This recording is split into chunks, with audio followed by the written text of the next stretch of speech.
समांतर सरकारचा दावा करणारी संघटना एसी सरकार समूहाचा महाराष्ट्रात आता शिरकाव झालाय। या समूहाने थेट नाशिक जिल्ह्यातल्या त्र्यंबकेश्वरमध्ये आपल्या समूहाचा स्तंभ उभारलाय। थेट शिलालेख उभारल्यामुळे आता एकच खळबळ माजली आहे।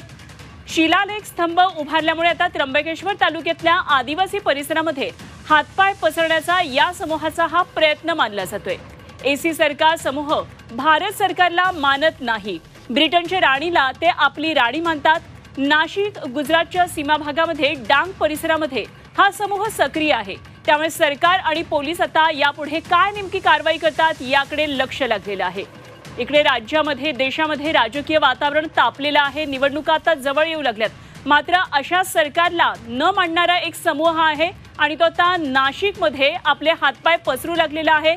समांतर सरकार असा दावा करणारा हा समूह आहे आणि या संदर्भात आणखी सविस्तर तपशील जाणून घेऊया। आमचे प्रतिनिधी योगेश खरे आपल्याबरोबर थेट नाशिकमधून जोडले गेलेले आहेत। योगेश, सगळ्यात महत्त्वाची मोठी बातमी सध्या आपण झी24 तासवर दाखवतोय। एसी सरकार समूहाचा महाराष्ट्रामध्ये शिरकाव झालाय आणि नाशिक जिल्ह्यातल्या त्र्यंबकेश्वरमध्ये त्यांनी थेट शिलालेख एक स्तंभ उभारलाय। काय नेमकी तपशील, पोलीस आता या संदर्भात काय नेमकी कारवाई करतात? खरे ब्रह्मगिरी परिसरामध्ये हा स्तंभ उभारण्यात आला आहे। आपण जर आता नुकतंच बघितलं तर काल गडचिरोली जिल्ह्यामध्ये एक गुन्हा या एसी सरकारच्या विरोधामध्ये दाखल करण्यात आला आहे। लोकसभा निवडणुकांमध्ये त्यांनी त्याला विरोध केल्यामुळे गडचिरोलीमध्ये हा प्रकार घडला आणि त्यांच्या ज्या संघटनेच्या कार्यकर्त्यांना नोटिसा बजावण्यात आल्या आहेत। तर दुसऱ्या बाजूला गुजरात लगत जवळ असलेलं नाशिकचा सुरगाणा परिसर, पेठ परिसर, वणी परिसर, वणीच्या सप्तशृंगी मंदिराच्या टेकडीवर सुद्धा हा स्तंभ उभारल्याचं ऐकवत येते आणि आता ब्रह्मगिरीच्या इथं सुद्धा हा उभारण्यात आला आहे। खरं म्हणजे स्थानिक पुरोहितांनी याला मोठा विरोध मधल्या काळात केलेला होता। कुठलंही बांधकाम करू नये ब्रह्मगिरीवर असं करत त्यांनी त्यांचा जो स्तंभ होता हा हाणून पाडला होता। मात्र आता मोठा स्तंभ या ठिकाणी उभारल्याचं समोर येत आहे। जवळजवळ 100 ते 150 लोक या ठिकाणी आले होते आणि त्यांनी हा स्तंभ उभारल्याचं स्थानिक पुरोहित दबक्या आवाजामध्ये सांगतायत। मात्र एकूण जर परिस्थिती बघितली तर ती दहशत आपल्याला त्र्यंबकेश्वरच्या धार्मिक नगरीमध्ये सुद्धा दिसते। खरं म्हणजे सरकारच्या विरोधात आपलं पाऊल उचलणाऱ्या एसी सरकारला महाराष्ट्रात सुद्धा जर लवकरच ठेचलं नाही तर येत्या काळामध्ये आदिवासी समाज जो आहे तो भ्रमित होऊ शकतो आणि एकूणच सरकारच्या विरोधामध्ये कारवाया वाढू शकतात। त्यामुळे पोलिसांनी, गुप्तचर यंत्रणेनं याकडे तातडीने लक्ष देण्याची गरज आहे। अगदी योगेश, असे संपर्कात रहा। आपण एसी सरकार म्हणजे नेमकं काय आहे ते एकदा प्रेक्षकांना सांगूया।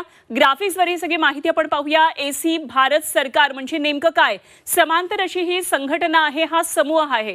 नेमका हा समूह कसा काम करतो, काय नेमकं एसी भारत सरकार आहे पाहूया। तर एसी भारत सरकार हा एक आदिवासींचा समुदाय आहे।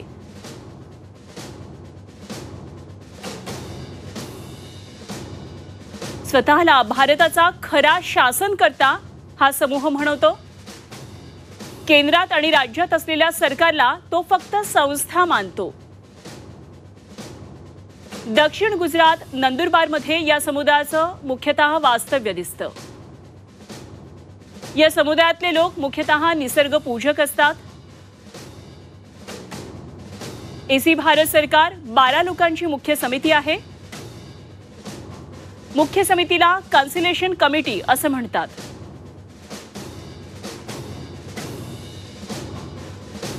तर आदिवासी परिसरात हातपाय पसरण्याचा या समूहाचा आता प्रयत्न आहे आणि नाशिकमध्ये त्र्यंबकेश्वरमध्ये अशा प्रकारे त्यांनी एक शिलालेख, एक स्तंभ उभारलेला आहे।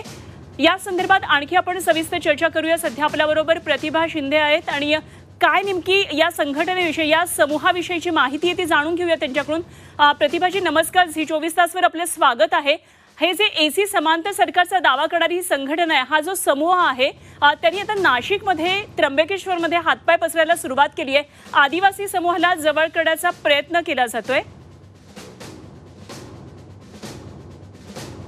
तर प्रतिभा शिंदे आपल्याबरोबर पुन्हा एकदा जोडल्या जातील। तोपर्यंत आपण आमचे प्रतिनिधी योगेश खरे यांच्याकडे जाऊया।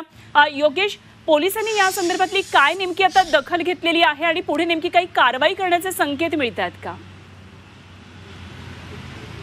खरं म्हणजे एसी सरकार हे महाराष्ट्रामध्ये पाय पसरवू नये म्हणून गुप्तचर यंत्रणा जी आहे, आपण ज्याला SID म्हणतो, ती या ठिकाणी नेहमीच अलर्ट असते। त्यांनी अनेक ठिकाणच्या त्यांच्या हालचाली ज्या आहेत त्या या ठिकाणी हेरून ठेवलेल्या आहेत। मात्र कारवाई राज्य सरकारकडून कधीही झालेली नाही। फक्त एक दखल घेऊन पुढे ह्या कारवाया नक्षलवादामध्ये रूपांतरित होऊ नये या दृष्टिकोनातून पोलिसांनी तिथपर्यंतचा तपास आत्तापर्यंत केला आहे. मात्र एखाद्या ब्रह्मगिरी म्हणजे आपण म्हणूया की सगळ्यात पवित्र ठिकाण असलेल्या ब्रह्मगिरीवर असा स्तंभ उभारणं याचा अर्थ एखाद्या धार्मिक नगरीवर सुद्धा त्यांनी आपला दावा केलेला आहे. सप्तशृंगी गडावर या ठिकाणी स्तंभ उभारणं म्हणजे जे काही धार्मिक नगरी आहेत, धार्मिक ठिकाणं आहेत, त्यावर सुद्धा एक हिंदू राष्ट्र म्हणून सध्या आपल्याकडे भारत उदयास आणण्याचा प्रयत्न केला जातोय. त्या ठिकाणी संबोधलं जात आहे. केंद्र सरकार सुद्धा याला पाठिंबा देताना दिसतं जास्तीत जास्त. आणि या सगळ्या पार्श्वभूमीवर आदिवासी समाजानं एसी सरकार योगेश, मी तुम्हाला काही मिनिटांसाठी थांबवते. आपल्याबरोबर सध्या प्रतिभा शिंदे या संदर्भात बोलण्यासाठी संपर्कात आलेल्या आहेत. प्रतिभाताई नमस्कार, झी24 तासवर स्वागत. एसी संघटनेविषयीची माहिती कळते. त्र्यंबकेश्वरमध्ये त्यांनी त्यांचा शिलालेख उभारलेला आहे. एक प्रकारे सरकारला ते नाकारतात आणि समांतर सरकार त्यांचे. काय नेमकी या समूहाविषयी माहिती आहे आणि काय ह्याचा परिणाम होऊ शकतो? हे गुजरात, विशेषतः गुजरातमध्ये जो आवा डांग एरिया आहे आणि नंदुरबार मधला तळोदा तालुका, अक्कलकोया तालुक्यामध्ये विशेषतः करून ह्या समाजाच्या लोकांचं प्राबल्य दिसतं. त्यांचं पहिल्यापासून म्हणणं आहे की आम्हाला 1 रुपया जो आहे तो भारत सरकारचा आहे आणि बाकी सगळे रिझर्व्ह बँकेचे आहेत. 1 रुपयानंतरचे सगळे नाणे. त्यामुळे आम्ही त्यांनाही मानत नाहीत आणि आम्हाला इंग्रजांनी त्या काळामध्ये स्वतंत्र असं सरकार दिलेलं होतं आणि त्यामुळे हे भारत सरकार आमचं नाही असं त्यांचं म्हणणं आहे. म्हणजे ते अगदी पोलिओची लस असेल, वेगवेगळ्या प्रकारच्या सरकारी योजना असतील या नाकारतात. कधी कधी तर बसचं भाडं पण आम्ही देणार नाही इथपर्यंतच त्यांचं सगळ्यांचं म्हणणं आहे. आणि त्यांचं म्हणणं आहे की भारतामध्ये राहूनच आम्हाला इंग्रज स्वतंत्र राज्य देऊन गेलेले आहे. हा समुदाय फार मोठा नाहीये पण आहे खरं. आम्ही खूप वेळा त्या समुदायाबरोबर चर्चा करायचा प्रयत्न केला की एकूणच शिक्षण, आरोग्य या सगळ्यांच्या दृष्टीने आणि मुख्य प्रवाहात येण्याच्या दृष्टीने आपण असं करू नये असं सगळं आपण त्यांना सांगितलंय. पण तो समुदाय त्या बाबतीमध्ये आग्रही असतो.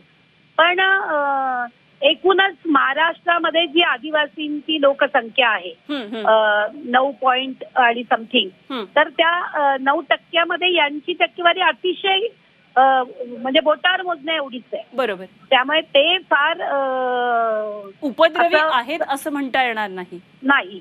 पण त्यांचा जो आग्रह आहे तो पेसा कायदा, आम्ही आमच्या म्हणजे आमच्या गावात आम्ही सरकार पण मुंबई दिल्लीत आमचं सरकार, अशा घोषणा पेसा कायद्या अंतर्गत पण दिल्या जातात. पण हे काय म्हणतात की आम्ही मुंबई दिल्लीचं सरकार पण मांडणार नाही. पण हे तितकंच बरोबर नाही आणि म्हणून आम्ही सतत त्यांना विनंती करत असतो की या पद्धतीनं आपण लोकांमध्ये एकंदरीतच विकासाच्या प्रवाहामध्ये येणं त्यांना मान्य नाहीये. मात्र कायदा सुद्धा ते नाकारतात. त्याच्यामुळे कशा पद्धतीने ते प्रवाहात येतील हा एक तर मुख्य प्रश्न आहे. मात्र अशा प्रकारे सरकारला नाकारणं, योजना नाकारणं आणि प्रवाहाला एका समूहाला बाजूला करणं हे खरं तर अयोग्य आहे. कारण भारत हा लोकशाही, सगळ्यात मोठी लोकशाही भारताची आहे. जगामध्ये आपण त्यासाठी प्रसिद्ध आहोत. त्यामुळे कसं यांना प्रवाहामध्ये आणता येईल हा एक मुख्य प्रश्न आहे. धन्यवाद, आपण झी24 तास बरोबर बोललात आणि ही सर्व माहिती दिलीत त्याबद्दल. तर ही एसी सरकार समूह आता महाराष्ट्रामध्ये त्याचा शिरकाव झाला. ही संघटना आहे समांतर सरकारचा दावा करणारी.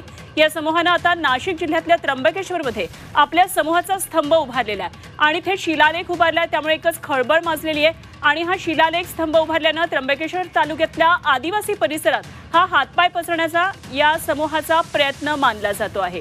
आणि याच विषयावर सविस्तर तपशील देण्यासाठी आमचे प्रतिनिधी योगेश खरे आपल्याबरोबर होते. योगेश, धन्यवाद दिलेल्या सगळ्या सविस्तर माहितीसाठी.